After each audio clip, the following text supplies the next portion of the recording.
Klabu ya Young African imetoa tamko zito ambalo limeambatana na maazimio matatu.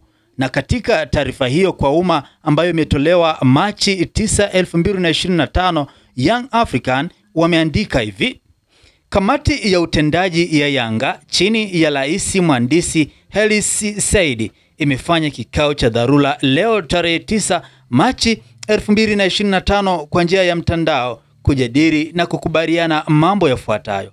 Kwanza, uongozi wa Yanga unatoa pole kwa wanachama, mashabiki, wapenzi, wadau wa mchezo wa mpira wa miguu waliosafiri kutoka sehemu mbalimbali duniani na kushindwa kuhudhuria mechi yetu dhidi ya klabu ya Simba iliyokuwa ifanyike jana tarehe 8 Machi 2025 katika uwanja wa Benjamin Mkapa. Klabu ya Yanga ilifanya maandalizi yote ya mchezo kama ilivyoelekezwa kwenye kanuni, ikiwemo kushiriki kwenye kikao cha maandalizi ya mechi yani MCM kilichofanyika tarehe 7 Machi 2025 saa 8 mchana kwenye hoteli ya Space jijini Dar es Salaam.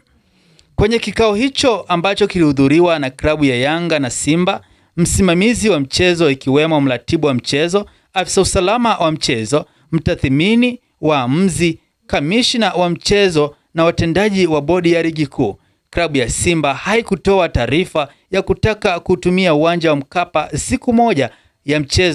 siku moja kabla ya mchezo husika kwa ajili ya kufanya mazoezi kama kanuni inavyoruhusu.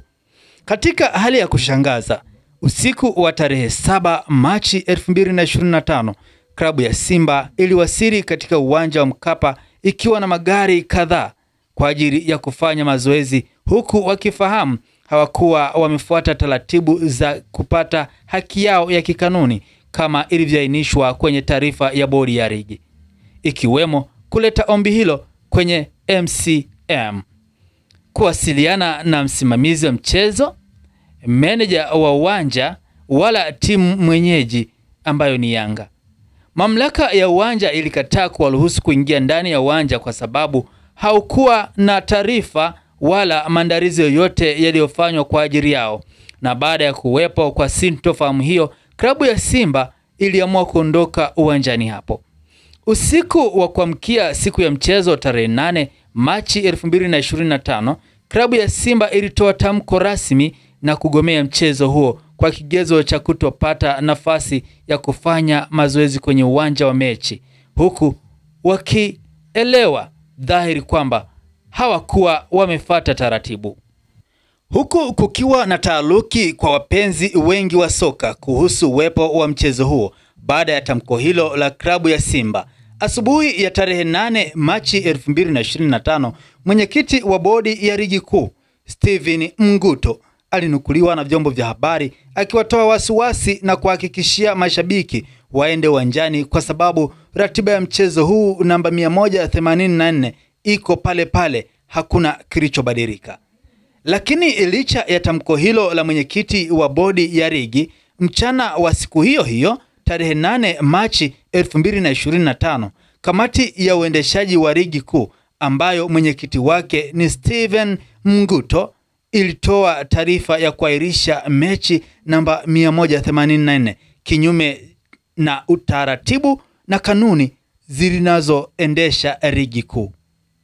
Kutokana na maelezo hayo hapo juu, ufuatao ndio msimamo wa kamati ya utendaji wa Yanga. Sasa hapa nisikilize kwa makini. Huu sasa ndo msimamo na tamko zito ambalo Young Africans wameamua kutoa kutokana na kile ambacho kilitokea hiyo tarehe 8 Machi 2025. Moja, klabu ya Yanga kupewa haki yake. Hapa ninarudia, kutokana na maelezo hayo hapo juu, ufuatao ndio msimamo wa kamati ya utendaji wa Yanga. Moja, klabu ya Yanga kupewa haki yake ya ushindi kama inavyoelekezwa kwenye kanuni pindi timu moja inapogomea mechi. 2, kamati ya utendaji ya Yanga imekubaliana kutoshiriki mchezo namba 184 kwa tarehe yoyote itakayopangwa.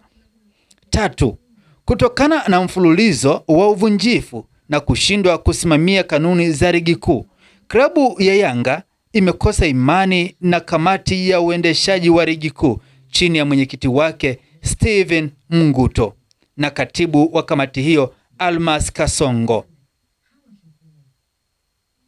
Hivyo tunaiomba shirikisho la mpira wa miguu TFF kuvunja kamati hiyo na kuteua viongozi wengine waadilifu na wenye nia njema kwa maslahi mapana ya mpira wetu.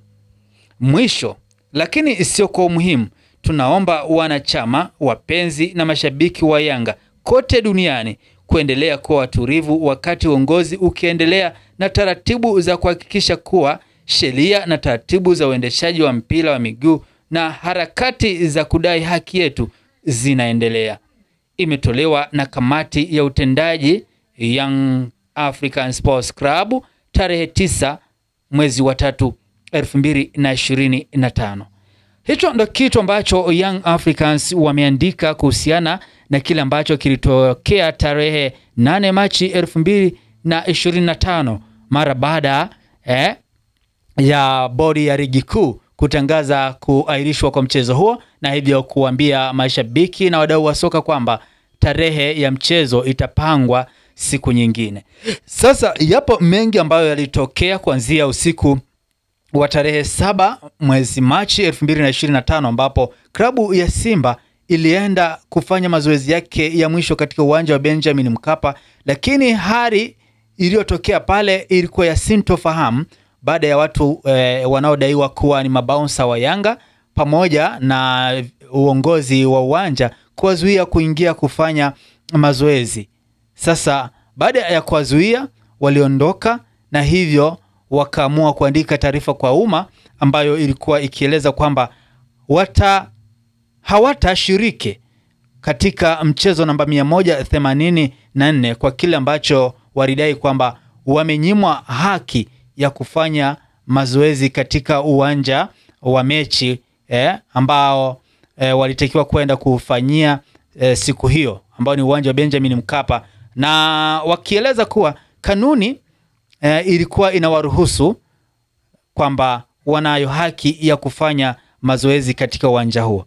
Sasa kutokana na hilo ndipo vurugu mechi patashika nguo kuchanika ilipotokea siku ya tarehe 8 mwezi Machi 2025 kati ya vilabu hivi viwili Simba na Yanga, lakini pia ligi bodi ya ligi kuu na TFF wakiwa hawajui watende nini wala wafanye nini, na mwisho wa siku wakaamua kuiahirisha mechi hiyo mpaka tarehe nyingine. Sasa baada ya kuahirishwa kwa mechi hiyo ndo sasa klabu ya Yanga imekuja na msimamo wa kamati ya utendaji wa Yanga kama ambavyo nimekusomea hapo juu. Hii ni Funny Facts. Mimi ni Mtu Safi aka Mtu Poa. Hakikisha una like, comment, lakini pia hakikisha umetufollow kwenye mitandao yote ya kijamii Instagram, Facebook na TikTok kama Mtu Poa. Lakini pia subscribe katika channel yetu ya YouTube ya Simulizi Forum TV. Asante, tukutane wakati mwingine. Kwaheri kwa sasa.